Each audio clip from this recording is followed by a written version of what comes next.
오늘 설법은 세상을 살아가는데 제일 잘 사는 방법이라는 제목으로 교정원 시산 오우성 교무님께서 해주십니다. 인사 나눕니다.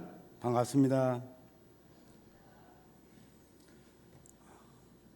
금년에도 정법사님을 위시하여 원로원, 수도원 스승님들 법체 강령하시고 제가 출가 좌우 법동님들께서도 건강하시고 법력 증진하는 한 해가 되기를 기원드립니다.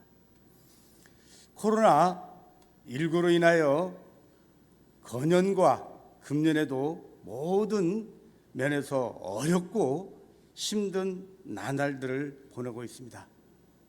하루속히 코로나19가 소멸되어서 더 은혜로운 세상, 낙원 세상이 되기를 간절히 염원 드려봅니다. 저는 요즘 어려운 교당 교무님 또는 훈련기관에 훈련이 작년, 금년에 이어서 단 한 건도 없는 훈련에 근무하시는 교무님, 또 사업기관 등 모든 기관에서 어렵게 살아가시는 교무님들 전화나 문자 또 주변을 통해서 많은 말씀을 듣고 있습니다. 그 가운데서도 각 교구의 교구장님을 중심으로 그 어려운 교당을 십시일반 지원해 주시고 합력해 주시고 함께 하면서 이 어려움을 극복하는 우리 모든 교단 구성원 모두에게 감사의 말씀을 드리면서 저 또한 교단의 재정부원장을 맡고 있으면서 이 어려움을 어떻게 하면은 타개하고 어떻게 하면 이 일을 슬기롭게 이끌어갈 것인가 생각하면서 더 좋은 방향을 모색하겠다는 말씀을 드리겠습니다. 그러면서 요즘 저는 대단종사 수필집을 편편히 봉독을 하고 있습니다. 그러면서 제가 65년도, 66년도 신도안에 간사로 근무했을 때입니다. 그때 간사들끼리 저는 고등학교 졸업해가지고 잘 모르는 말씀인데 오늘 그 작업을 안 나온 그 간사에게는 오늘 항산이 됐어. 그리고 좀 마음이 찌뿌릉하고 있으면 다나 지금 항신이 되는 거야.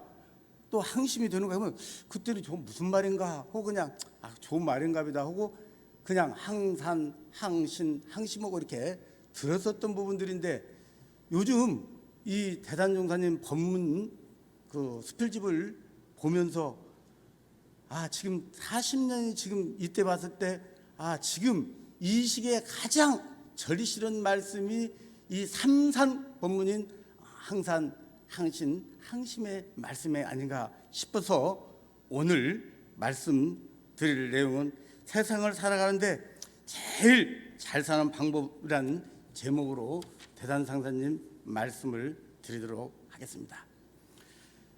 이 부분들을 간략하게 정리해 주시기를 항산은 한결같은 경제살림을 이루미니 경제의 자립력을 세우는 것이고 항신은 한결같은 몸을 갖는 것이니 육신의 자력을 세우는 것이고 항심은 한결같은 마음을 가지는 것으로서 정신의 자주력을 가지는 것이다. 이렇게 정리를 해주셨습니다.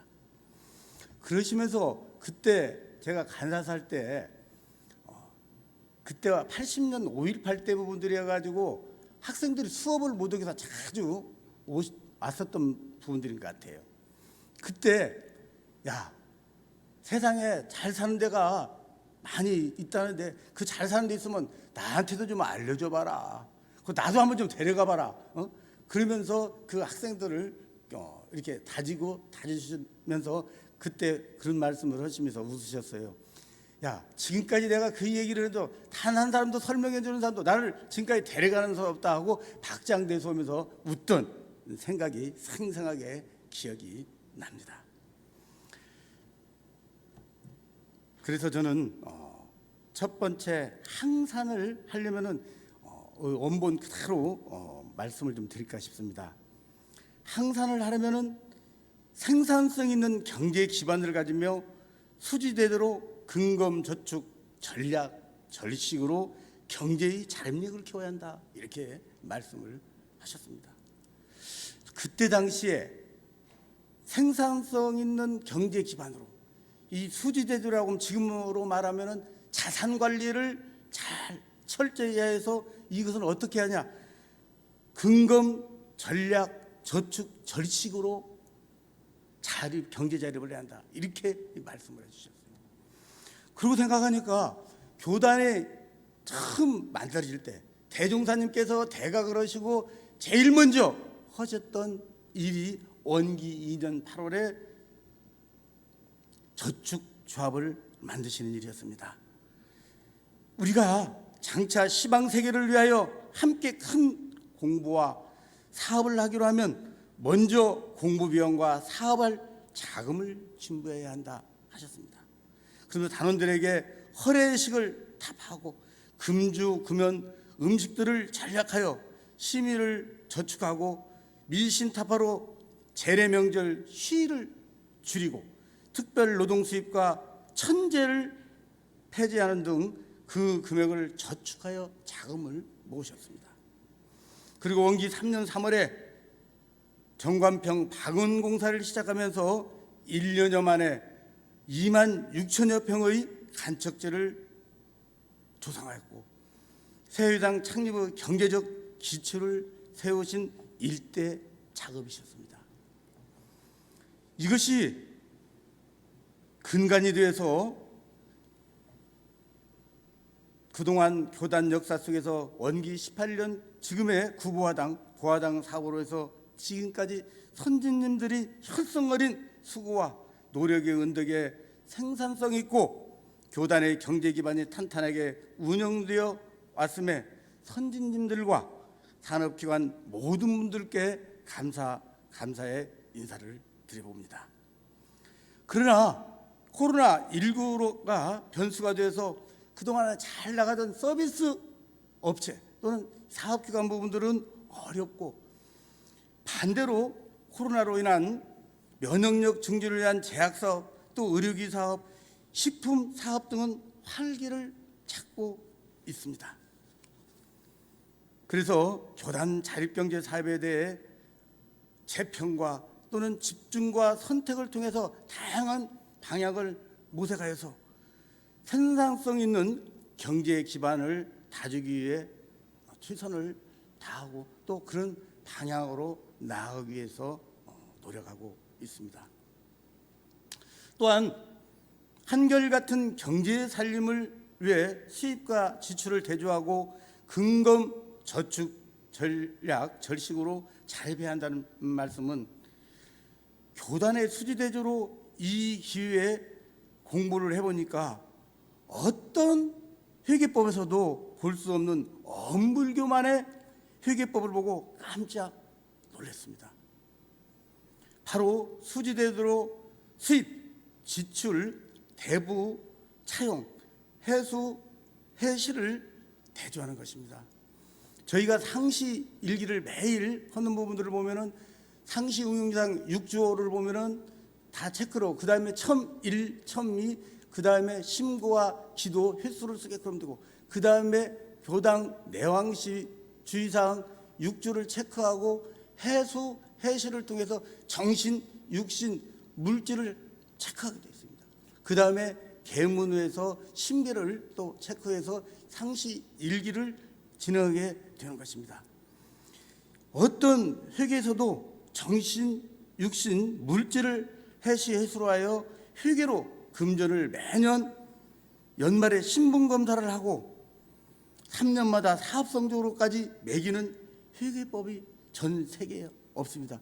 유일한 엄불교만의 회계법이고 공부법이라고 할 수 있습니다. 이렇게 제가 체크를, 그동안에는 이 해시, 해수에 대해서 그냥 형식적으로 했었던 부분들을 이번 기회에 쭉 체크를 해서 보니까 정말 이 지속적으로 정신, 육신, 물질까지 해시, 해소를 정확히 기재를만 하고 점검을 하고 본다면은 이것이 복전 장만으로 자립경제를 이룰 수 있는 완벽한 공부가 되겠다. 나아가서 이것이 3세 업장이 소멸되고 불지에 오를 수밖에 없는 길이 수지대조 공부기름을 저는 확신을 할 수 있었습니다. 수지대조 공부기를 더 확신해 보면서 대종사님께서는 항산을 마무리를 할 때 이렇게 또 말씀을 하셨어요. 생산성 있는 자립경제만이 항산이 아니라 재정적으로만 항산할 것이 아니라 법 생산과 재정과 정신 양면을 다 해야겠다. 그러면서 정신수양 사리연구를 통해서 법을 생산해야 한다는 것이 큰 의도고 또 마무리 말씀이었습니다. 이어서 두 번째, 항신을 하려면 먹는 것을 조심하고 색을 조심하고 명예를 조심하자는 것입니다. 참 너무 직설적으로 표현을 항신을 해주셨는데 아마 이때는 대산종사님께서 47년에 죽이셔서 48년, 49년, 60년 때 아마 학생들에게 하셨던 논문 내용이었던 것 같아요. 또 61년 이렇게 쭉 이어서 하셨던 말씀이 있는데 정말 그런데 항신을 하는 부분들이 이 먹는 거, 색, 명예 이 조심하는 것이 뭡니까? 오욕입니다. 오욕을 우리들이 쉽게 생각하는 부분들이 있고 저희는 교단에 와서 보니까 삼독 오욕은 바로 이렇게 어렵게 생각하지 않고 그냥 자연스럽게 물 흐르듯이 흘러가는 부분들이 삼독 오욕심인 줄 알았어요. 근데 저희가 열반하시는 어르신 분들을 제가 병원을 있어 보니까 정말 어르신들이 열반하면서 보편적인 사람들이 이 오욕심을 띠고 가는 사람들이 거의 많지가 않습니다. 저희 수양을 하는 수도 있는 부분들에게서는 쉬운 부분들이란가 모르지만 그렇지 않습니다. 그러면서 그것도 단계가 있는 것 같아요. 오욕에도 제일 먼저 할 수 있는 부분들은 나이가 들으시면 색욕은 좀 빠지겠죠. 그 다음에 재물욕이 떨어집니다. 재물욕이 떨어지면 식욕이 떨어져. 식욕이 떨어지면 명예욕, 그 다음에 자연스럽게 가시는 부분들이 수면욕 부분들인데 이게요 오욕이라고 할 수 있는 부분들이지만은 정산종사님께서 법어 권두편 22장에 이렇게 말씀을 하십니다. 하근기는 식욕, 색욕, 제욕 등에 얽매여 솟아오르지 못하고 중근기는 명예욕에 걸려서 솟아오르지 못하고 좀 더 윗근기는 상에 걸려 크게 뛰어나지 못하나 오욕과 사상을 여의면 상근기니라 이렇게 말씀을 해주십니다. 제가 이 오욕 단계 부분들을 아무리 일반인들이 이 법을 만나지 않고서는 쉽게 해결할 수 없는 부분들인데 이것을 유일히 해결할 수 있는 부분들의 공부 해결 표준은 다른 데 있는 게 아니라 우리 정진에 있는 30계문입니다. 이 계문이 공부의 표준이 되고 공부의 30개 계문 내용은 공부의 체크리스트가 되는 것이 이 항신의 길입니다. 그래서 종목사님께서도 지금 법의 사정을 늦추고 뭐하는 부분들은 이 보통급, 특신급 법마 상점을 대충 하고 항마가 오르는 부분들이 아니라 확실하게 띄고 해결을 하고 항마가 올라야 되지 이 법마 상정법에 머물러 있는 상태 속에서 시간만 갔다고 해서는 이 법이가 아니다고 강조를 하신 말씀도 있었습니다. 그러면서 이 단계를 철저하게 공부할 수 있는 부분들은 계문 공부인데 지금 앞에서 오욕을 보통급 1에 살도 오물 시작해서 법마 상정급 8, 9, 9, 10에는 탐진 7호 끝납니다. 이 부분들이 3도 오욕 부분들을 해결하는 부분들이 그 30계문에 그대로 다 들어있고 그것을 단계별로 보통급, 특징급, 법마 상정급 부분들이 여기에 계시는 우리 모든 교무님들에게는 크게 의미가 없다고 생각하고 모르지만 일반 사회 세상에서는 가장 어렵고 힘든 부분들이 이 항심이 방법이 아닌가 이렇게 생각을 해봅니다. 세 번째, 항심을 하려면 아침 저녁으로 심고를 올리고 선쟁에 드는 공부를 하며 10년, 20년, 30년을 기도 일념으로 계속해서 일생을 잘 살고 영생을 잘 살수 있도록 하는 것이 항심이다라고 이렇게 말씀을 해주셨습니다. 10년을 계속하면 자기 자신이 알 수 있고 20년, 30년 하고 보면 주위에서 부모님, 형제, 친척, 자녀들이 알 수 있고 30년, 60년을 계속하면 인류와 천지가 알 수 있다 이렇게 말씀하셨습니다. 대체적으로 교도님들이 30년 이 심고와 기도를 통해서 꾸준히 공부하신 분들을 보면은 저희 간병사들이 그럽니다. 엄불교 교도님은 일반 교도님들하고 뭔가 달라도 다르다. 왜 달라요? 저분이 엄불교 교도인지 나는 모른다. 그런데 이 돌아가시려고 와서 보면은 첫째 이 몸을 못 움직이고 힘들어도 첫 번째 감사할 줄을 안다. 고마울 줄을. 그러면서 어떻게 해서라도 음으로 양으로 또는 몸으로 모든 부분으로 해서 베풀려고 그러고 모든 부분들을 이렇게 복을 지려고 그런다. 그러면서 남을 괴롭히고 힘들게를 하지 않는 부분들이 엄불교 교도님들이다. 이게 엄불교에 입문한 것이 이 테두리 안에서 살아도 죄지 않고 복 짓고 산다는 말씀이 바로 엄불교 입문만 해도 이런 공부를 크게 안 써도 일반 사람들이 느끼는 감정은 똑같다는 것입니다. 그런데 저는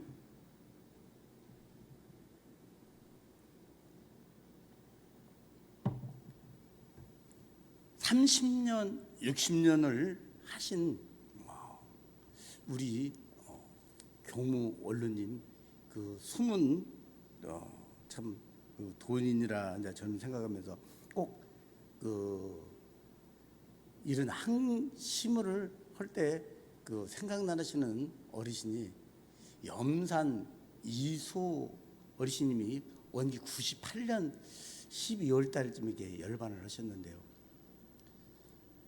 정말 우리 교단에 이런 어르신이 숨은 도인이 있는 부분들을 저는 항상 그 마음속에 생각하고 사는 부분들인데요. 이 어르신이 98년 4월 달 정도 저한테 찾아와서 시산 나 이제 여기 와서 마무리를 하려네. 그게 자네가 좀 도와줘서. 아니 무슨 말씀이요? 건강하신데 아직요. 아니야. 내가 언제 가서 약을 타고 다니고 뭐 하는 부분들도 이제 내 힘으로는 붙여. 더군다나 원로원에 여러 법동지들이 있는데 내가 피해가지고 다른 사람한테 힘이 되면 안 될 것 같고 나는 그냥 조용히 여기 와서 내가 마무리를 하려네. 첫 번째 저한테 사실 염사님은 저하고 인연이 있는 분이 아니세요. 저는 언강 효도 마을에 와서 또 제가 병원을 하면서 어르신을 접하고 또 말씀을 나누는 분들은 처음이었었어요. 그런데 이 어르신이 오셔서 사시면서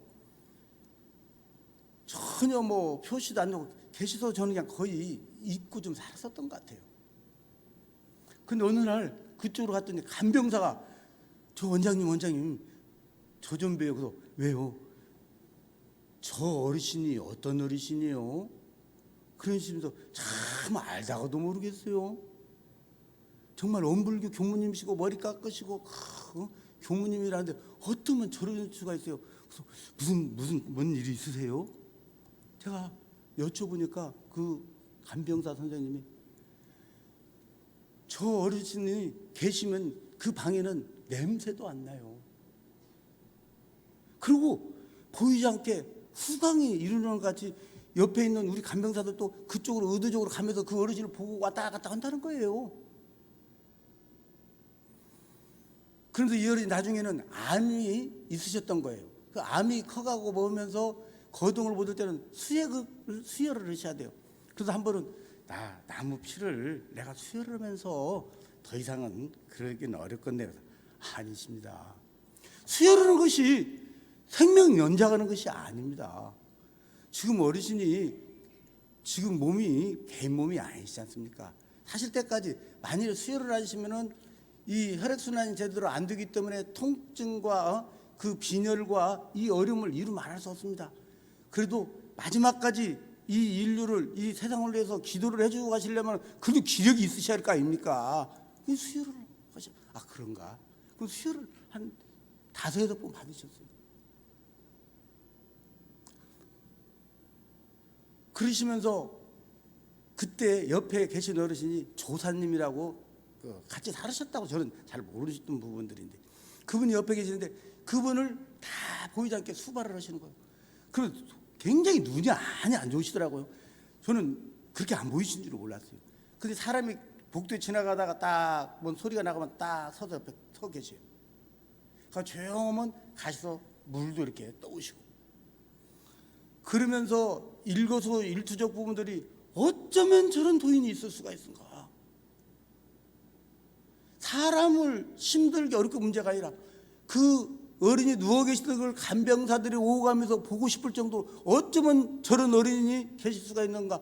냄새도 안 나고 그 방에는 향기가 나도 후광이 느껴진다고 이런 이 얘기를 듣고 이런 숨은 도인이 우리 교단에는 말이 없어서 그러죠. 얼마나 많은가. 그래서 지금 우리 교단이 이렇게 4대 종교 들어가고 앞으로 창창한 교단의 앞날이 미래가 있는 게 아닌가 이 생각을 해보면서 자비 실현을 마지막까지 하시면서 그래서 제가 안정실로 마지막에 가실 수 있도록 하자면 아니야 내가 갈 때 마지막에 갈 때는 가도 아직까지는 마지막까지도 그 모습으로 그 주변 사람들에게 덕을 자비를 베풀으셔서 가신 어르신이 바로 30년 60년 그러고 보니까 범람 66년을 살으셨더라고요. 바로 이런 어르신이